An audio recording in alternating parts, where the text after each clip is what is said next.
আসসালামু আলাইকুম প্রিয় বন্ধুরা, সকলে কেমন আছো? আশা করি ভালো আছো। অনেকদিন পর ভিডিও নিয়ে আসলাম, পড়ে গেলাম গা। আসলে ভাই এই গেমটা খেলা অনেক কঠিন।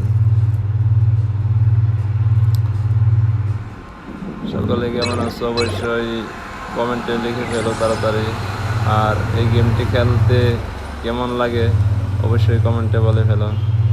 আর যারা যারা ভিডিওটি দেখো অবশ্যই ভিডিওতে একটি লাইক করে চ্যানেলটি সাবস্ক্রাইব করে দেবা।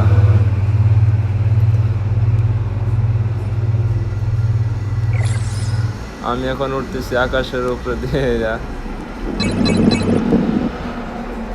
ও বেড়ে গেল। যাক, আবার চেষ্টা করি, কিছু করা যায় কিনা। এবারে এবারে এবারে এবারে ওইটা পড়লাম। যাক, অবশেষে চলে আসলাম। এই টাকাটা, এই সর সর, রাস্তা থেকে সর, তাড়াতাড়ি সর। গেছে, এই পড়ে গেলাম। এই যে একটা কঠিন লেভেল। এই এই এই ব্যারেক নাই, আরে দাদা ব্যারেক নাই, খেলায় ব্যারেক নাই। এই চলে গেছি। এসে বলছি ওকে, কমপ্লিট।